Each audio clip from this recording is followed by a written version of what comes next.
Ukraine के रक्षा विभाग ने रूस की सेना पर किए गए हमलों का एक वीडियो जारी किया। यूक्रेन लगातार रूस के कई सैनिकों को मार गिराने और उसे बड़े नुकसान पहुंचाने का दावा करता आ रहा है और इसकी एक झलक इस वीडियो में दिखी। वीडियो में कई रूसी सैनिकों के शव और जलती हुई बख्तरबंद गाड़ियां नजर आईं।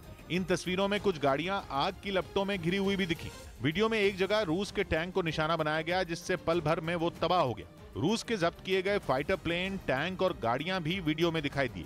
दोनों तरफ के सैनिकों की आमने सामने की जंग की तस्वीरें भी जारी की गई। वीडियो में यूक्रेन ने दावा किया कि 1 महीने की जंग में रूस उसका कुछ नहीं बिगाड़ पाया और जल्द ही उसकी जीत होगी। वहीं यूक्रेन की राजधानी कीव के मेयर विताली क्लिचको ने रूस को फिर चुनौती दे दी। इस युद्ध को पूरा 1 महीना हो चुका है और अब कीव पर भी हमले तेज कर दिए गए और इसी का जवाब देने के लिए राजधानी कीव के मेयर सामने आए। इसके लिए उन्होंने खुद एक नक्शे के आगे अपना वीडियो बनाया। इस वीडियो के जरिए उन्होंने पुतिन और उनकी पलटन को निशाने पर लिया। साथ ही उन्होंने साफ किया कि न तो वो झुकेंगे और न ही उनके यूक्रेन के लोग। Ми нічого не забудемо і нічого не пробачимо। कीव के मेयर वर्ल्ड बॉक्सिंग चैंपियन भी रह चुके हैं और उन्होंने पिछले ही दिनों रूसी सेना के खिलाफ हथियार भी उठा लिए थे। वो रूस के खिलाफ काफी गुस्से में है और यह गुस्सा इसलिए क्योंकि पिछले 1 महीने में इस दौरान कई निर्दोष लोगों को अपनी जान गंवानी पड़ी और कीव के मेयर का दावा है कि अकेले राजधानी में इस जंग से 75 नागरिकों की मौत हो गई। इनमें 4 बच्चे भी शामिल हैं जो रूस की गोलाबारी का शिकार हुए। उधर यूक्रेन ने दावा किया कि रूस के जब्त टैंकों की वजह से उसके टैंकों की तादाद बढ़ गई। इसके अलावा उसने रूस के करीब 250 से ज्यादा टैंकों को तबाह कर दिया और जंग के दौरान 100 से ज्यादा रूसी टैंकों को जब्त करने का भी दावा किया। क्योंकि जब यूक्रेन के अलग अलग शहरों में रूसी फौज अपने टैंकों के साथ दाखिल हुई तो उनका सामना पहले तो इलाके के लोगों से हुआ, जिसमें कई टैंकों पर उन्होंने कब्जा कर लिया। इतना ही नहीं, दावा तो यह भी है कि जमीन पर हुई लड़ाई में भी कई जगह यूक्रेन के सैनिक रूस के सैनिकों पर भारी पड़े और छिपकर वार कर उनके टैंकों को जब्त कर लिया।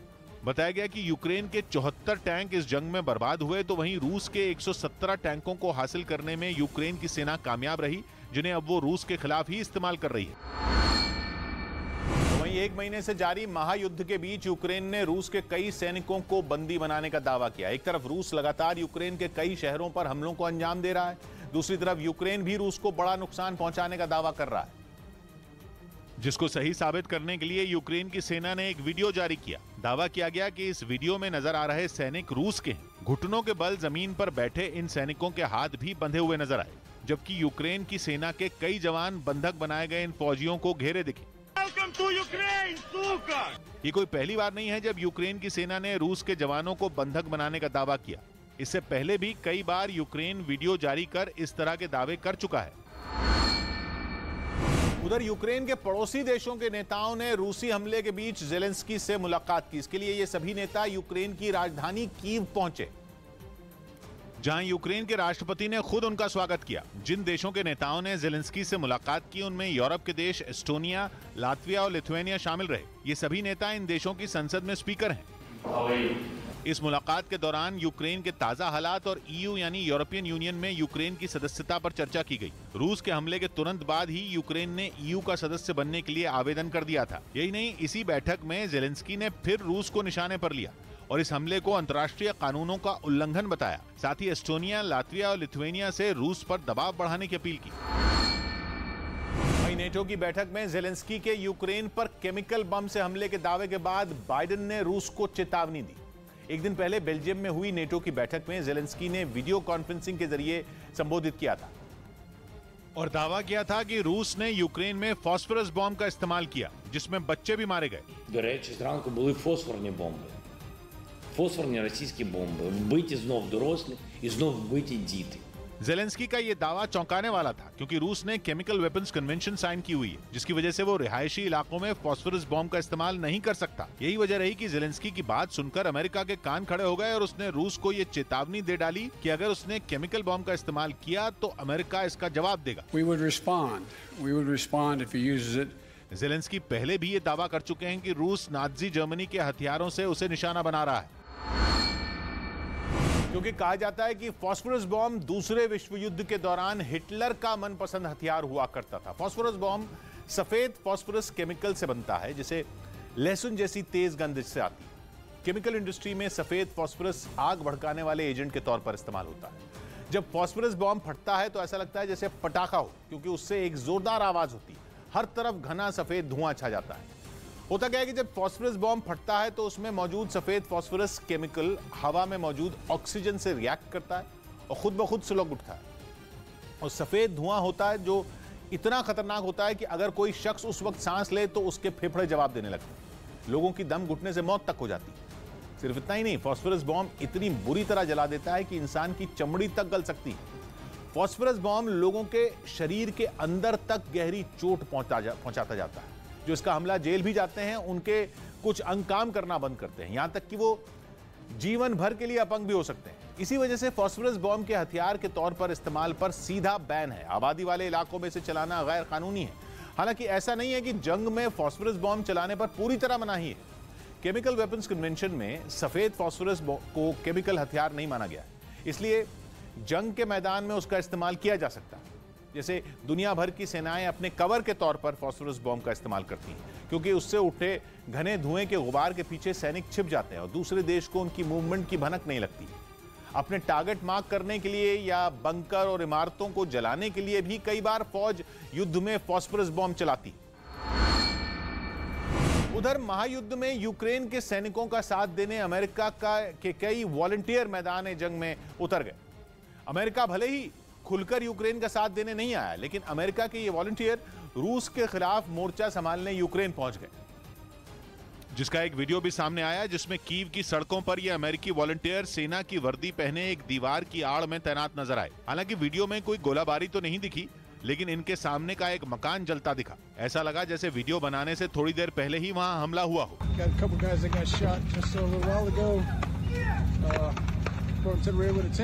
यूक्रेन का दावा है कि इस अमेरिकी दस्ते ने राजधानी कीव के पास के एक गांव को रूस के कब्जे से आजाद करवाया। बताया गया कि यह गांव पिछले 1 महीने से रूस की फौज के कंट्रोल में था। अमेरिका से आई हथियारबंद टोली की मदद से यूक्रेन ने फिर से अपने कब्जे में ले लिया। बताया गया कि इसके बाद ये जवान कीव के दूसरे इलाकों में भी यूक्रेन की सेना की मदद के लिए पहुंच गए और सामने आई तस्वीरों में वो हमले वाली जगह पर खड़े दिखे। ऐसा लगा कि जिस जगह पर ये तैनात थे वहां कुछ ही देर पहले एक जोरदार धमाका हुआ हो और इसी वजह से इन जवानों के आसपास काफी धुआं उठता हुआ नजर आया। सेना की वर्दी पहने इन लोगों ने अमेरिका के समर्थन में नारे भी लगाए। कीव में मौजूद इन वॉलंटियर के पास अमेरिकी सैनिकों की तरह वर्दी और हाथों में अत्याधुनिक हथियार भी दिखे। इस बीच अमेरिका के न्यूयॉर्क शहर की कई सरकारी इमारतों पर यूक्रेन का झंडा फहराया गया। खबर है कि न्यूयॉर्क प्रशासन ने जंग में यूक्रेन के साथ एकजुटता दिखाने के लिए यह कदम उठाया, जिसके तहत न्यूयॉर्क शहर में कई जगहों पर यूक्रेन का झंडा फहराया गया। वहां की कई सरकारी इमारतों को इसके लिए चुना गया, जहां अमेरिका के झंडे के साथ यूक्रेन का भी झंडा फहराता हुआ नजर आया। बताया गया कि यूक्रेन में जारी जंग का 1 महीना पूरा होने पर न्यूयॉर्क के गवर्नर की तरफ से यह आदेश जारी किया गया था।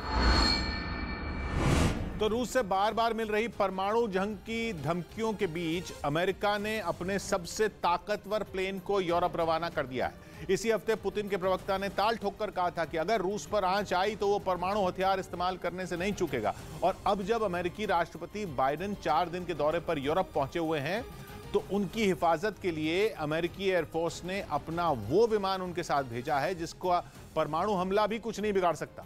मतलब अगर बाइडेन के यूरोप में रहते हुए रूस ने यूरोप पर परमाणु बम दाग भी दिए, तो अमेरिका का यह विमान अपने राष्ट्रपति को जरा सी भी आंच नहीं आने देगा। लेकिन ये अमेरिकी राष्ट्रपति की सवारी एयरफोर्स 1 नहीं है, यह है E-4B नाइट वॉच, जो कि इंग्लैंड में तैनात है। ये दिखने में अमेरिकी राष्ट्रपति के हवाई जहाज एयरफोर्स 1 जैसा जरूर है, लेकिन उससे बिल्कुल अलग है। ये इतना खतरनाक है, पूरी दुनिया अमेरिका के इस हवाई जहाज को डूम्सडे प्लेन के नाम से जानती है। डूम्सडे मतलब दुनिया का आखिरी दिन, यानी प्रलय और कयामत के उसी खतरनाक दिन से निपटने के लिए बना है अमेरिका का यह विमान E-4B नाइट वॉच। ऐसा हवाई जहाज है जिस पर परमाणु हमले का भी कोई असर नहीं पड़ता। परमाणु विस्फोट तक अमेरिका के इस शक्तिशाली विमान का बाल भी बांका नहीं कर सकता। जिस परमाणु धमाके के वक्त खतरनाक रेडिएशन और भयानक गर्मी से धरती पर तबाही मच सकती है, लाश पर लाश बिछ सकती है, उस वक्त E-4B नाइट वॉच में मौजूद अमेरिका के राष्ट्रपति, रक्षा मंत्री, सेना के सबसे सीनियर अधिकारी बिल्कुल सुरक्षित रह सकते हैं। E-4B नाइट वॉच को पहली बार शीत युद्ध के दौरान 1973 में डिजाइन किया गया था और आज अमेरिका के पास ऐसे 4 विमान हैं जिनमें कम से कम एक विमान हमेशा 24 घंटे अलर्ट पर रहता है कि कल को अगर परमाणु युद्ध छिड़ जाए तो तुरंत विमान को काम पर लगा दिया जाए। अमेरिका अपने राष्ट्रपति की सुरक्षा से जरा सा भी समझौता नहीं करता, इसलिए हमेशा एक डूम्सडे प्लेन अमेरिकी राष्ट्रपति के साथ विदेश के दौरों पर जाता ही है और यह प्रोटोकॉल इस बार भी फॉलो हुआ। लेकिन सवाल यह है कि E-4B नाइट वॉच परमाणु हमले को कैसे झेल सकता है? तो इस विमान की कॉकपिट की विंडशील्ड को परमाणु हमले के असर से बचाने के लिए उस पर एक खास जाली लगी। ये जाली दिखने में कुछ उस तरह की है जैसे माइक्रोवेव ओवन की विंडो पर लगी होती है, लेकिन उससे कई गुना ताकतवर है, जो कि परमाणु धमाके की वजह से पैदा हुई बेहद ताकतवर इलेक्ट्रोमैग्नेटिक पल्स भी झेल सकती है। अमेरिका के E-4B नाइट वॉच प्लेन की बॉडी पर भी परमाणु धमाके से पैदा हुई गर्मी और उसके रेडिएशन से बचाने वाला पूरा कवच लगा हुआ है। मतलब इस डूम्सडे प्लेन को हवा में उड़ते ऐसे बंकर की तरह बनाया गया है जो कि जब परमाणु जंग छिड़ने पर जमीन पर रहना खतरे से खाली न हो तो अमेरिका के राष्ट्रपति, अमेरिका के रक्षा मंत्री, सेना के सीनियर अधिकारियों को लेकर आसमान में उड़ जाए। लेकिन E-4B नाइट वॉच का रोल यहीं खत्म नहीं होता, बल्कि उसमें कम्युनिकेशन और मॉनिटरिंग के बेहद हाईटेक इक्विपमेंट भी लगे हैं। यानी अमेरिका का डूम्सडे प्लेन हवा में उड़ते वॉर रूम का काम भी कर सकता है। परमाणु युद्ध की सूरत में जब अमेरिका की सेना का जमीन पर मौजूद कम्युनिकेशन का सारा सिस्टम ही ध्वस्त हो जाए, तब उसका डूम्सडे प्लेन हवा में कमांड और कंट्रोल सेंटर बन जाएगा, ताकि अमेरिकी राष्ट्रपति आसमान में रहकर जमीन पर लड़ी जा रही जंग पर बारीकी से नजर रख सकें। E-4B नाइट वॉच का कम्युनिकेशन सिस्टम इतना तगड़ा है कि उसके जरिए अमेरिका के राष्ट्रपति और उनके सैन्य अधिकारी दुनिया के जिस भी कोने में अमेरिका की फौज तैनात है वहां उससे संपर्क कर सकते हैं, उसे परमाणु हमले का ऑर्डर दे सकते हैं। यहां तक कि डूम्सडे प्लेन अमेरिका के राष्ट्रपति के ऑर्डर को नीचे पानी के अंदर मौजूद परमाणु पनडुब्बियों और इंटरकॉन्टिनेंटल बैलिस्टिक मिसाइलों तक भी पहुंचा सकता है। इन्हीं वजहों से E-4B नाइट वॉच को अमेरिका का उड़ता पेंटागन भी कहा जाता है। मतलब अमेरिका का उड़ता रक्षा मंत्रालय, लेकिन असली पेंटागन से भी ज्यादा हाईटेक और सुरक्षित। भले ही अमेरिका के डूम्सडे प्लेन की पूरी ताकत इस्तेमाल करने की नौबत अभी नहीं आई है, लेकिन फिर भी अमेरिकी एयरफोर्स के सदस्य 24 घंटे उसमें काम करते हैं। 7 दिन उनकी शिफ्ट होती है, वो विमान में ही सोते हैं। E-4B नाइट वॉच विमान में 112 लोग आ सकते हैं। इसमें 4 ताकतवर इंजन लगे हैं, जिनकी बदौलत ये एक बार ईंधन भरने के बाद लगातार 12 घंटे तक हवा में उड़ सकता है। लेकिन 12 घंटे बाद भी ईंधन डालने के लिए इस विमान को जमीन पर लाने की जरूरत नहीं। हवा में रहते हुए ही अमेरिका के डूम्सडे प्लेन में तेल भरा जा सकता है और फिर तो वो कई दिनों तक आसमान में बना रह सकता है। अपनी इन्हीं खासियतों की वजह से 3 साल पहले इसकी कीमत 22 करोड़ 30 लाख डॉलर आकी गई थी। मतलब कि भारतीय रुपयों में 1700 करोड़ से भी ज्यादा। अमेरिका का डूम्सडे प्लेन इतना महंगा है कि उसे 1 घंटे के लिए उड़ाने के लिए करीब $1,60,000 का खर्च आता है। मतलब भारतीय रुपयों में 1 करोड़ 21 लाख रुपए से भी ज्यादा का खर्च। इस लिहाज से अमेरिकी वायुसेना का यह सबसे महंगा विमान है। रूसी सेना ने यूक्रेन की राजधानी कीव के एक इलाके में भीषण बमबारी की, जिससे वहां की कई इमारतों में आग लग गई। इन हमलों के बाद वहां बड़े पैमाने पर राहत और बचाव का काम शुरू किया गया। लेकिन इसी बीच रूस के लड़ाकू विमानों ने फिर उस इलाके को निशाना बनाया, जिससे रेस्क्यू टीम की भी मुश्किलें बढ़ गईं। इन ताबड़तोड़ हमलों की वजह से वो इलाका धुएं के गुबार से ढक गया। यही नहीं, चारों तरफ इतना अंधेरा छा गया कि दिन में भी आसपास की चीजें ठीक से नहीं दिख रही थीं। इसके बावजूद वहां पहुंचे दमकल कर्मी जान जोखिम में डालकर अपने काम में जुटे दिखे। उन्होंने आग की लपटों में घिरी एक इमारत को बुझाने के लिए उसके दरवाजे को तोड़ दिया, ताकि वो अंदर जाकर पानी की बौछार कर सकें। इस काम के लिए दमकल की कई गाड़ियां वहां नजर आईं। उधर मलबे में तब्दील हो चुके खार्किव शहर में गिटार बजाती एक लड़की वायरल हो गई, जिसका वीडियो यूरोप के देश एस्टोनिया में यूक्रेन की राजदूत मरियाना बेत्सा ने सोशल मीडिया पर शेयर किया। जिसे इतने लोगों ने देखा कि वो वायरल हो गया। इस वीडियो में वो लड़की रूसी हमलों से तबाह हो चुके खार्किव शहर में गिटार बजाती दिखी और उसके आसपास का मंजर ऐसा नजर आया कि उसे देखकर किसी का भी कलेजा मुंह को आ जाए। लेकिन इन हालात में भी वो लड़की उठ खड़ी हुई और उसने यूक्रेन के एक लोकगीत की धुन अपने गिटार पर बजाई। वीडियो में वो लड़की तहस नहस हो चुके एक मकान के सामने बैठकर गिटार बजाती नजर आई। वो मकान जो जंग में रहने लायक तो बिल्कुल भी नहीं बचा था। रूसी हमलों में वो ऐसा बर्बाद हुआ कि जिस इमारत में कभी हंसते खेलते परिवार रहते थे उसके चारों तरफ मलबा बिखरा दिखाई दिया। ऊपर से वहाँ का ठंडा मौसम, इन सब के बीच वो लड़की वहीं बैठी रही और काफी देर तक गिटार बजाती रही।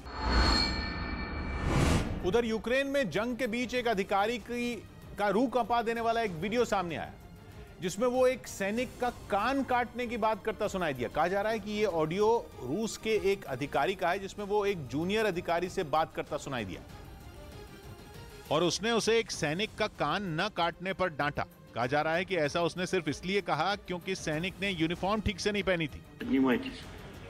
Почему у него еще физиономия не изуродована?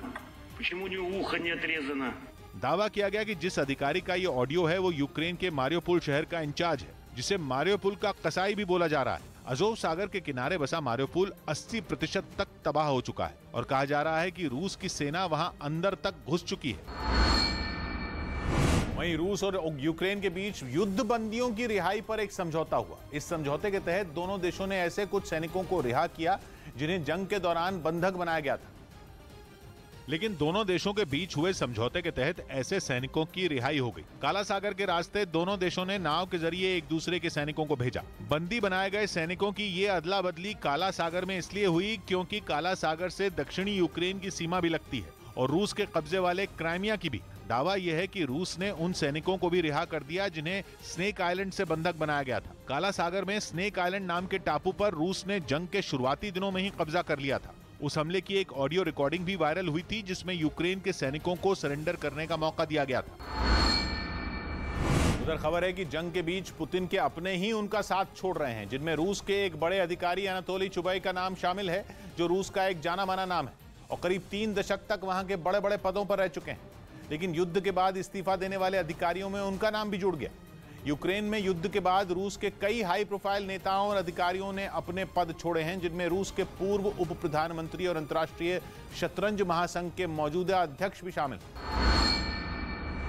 इस बीच कई साल तक हिटलर के नाजी कैंपों में अत्याचार सहकर भी बच जाने वाले एक बुजुर्ग खार्किव में रूसी बमबारी का शिकार हो गए। बताया गया कि 96 साल के बोरिस रोमनचेन्को को दूसरे विश्व युद्ध के दौरान नाजी कैंपों में बंधक रहे थे, जहां से कई साल पहले किसी तरह जान बचाकर वो यूक्रेन चले आए और खार्किव में अपने परिवार के साथ रहने लगे। लेकिन हिटलर के अत्याचार से बच जाने वाले बोरिस रोमनचेन्को रूस की बमबारी से नहीं बच पाए। उनके परिवार के मुताबिक जिस बिल्डिंग में वो रहते थे उसे रूसी मिसाइल ने निशाना बनाया और इसी हमले में उनकी मौत हो गई। इसके बाद उनके शव को एक ताबूत में रख दिया गया। वहां उनको अंतिम विदाई देते वक्त परिवार के लोग फूट फूट कर रोते नजर आए। थोड़ी देर बाद ही पूरी रस्मों के साथ उनको दफना दिया गया। यूक्रेन के राष्ट्रपति जेलेंस्की ने भी बोरिस रोमनचेन्को के निधन पर शोक जताया। तो वहीं यूक्रेन की राजधानी कीव के एक शमशान में युद्ध में मारे गए लोगों के अस्थि कलशों का अंबार लग गया। बताया गया कि रूसी हमले में जान गंवाने वाले इन सभी लोगों के अंतिम संस्कार के बाद उनके घर वाले उनकी अस्थियों को लेने नहीं आ पाए, जिसकी वजह से कीव के एक शमशान में बड़ी तादाद में अस्थि कलश जमा हो गए।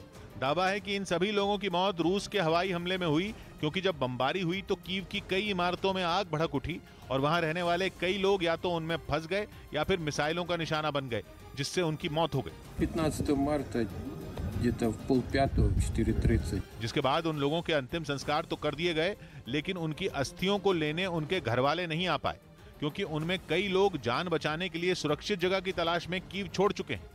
इसीलिए लावारिस अस्थियों को पूरी हिफाजत के साथ रख दिया गया। अस्थि कलशों पर मारे गए लोगों के नाम और पते भी लिख दिए गए ताकि घर वाले जब आएं तो उन्हें परेशानी न हो।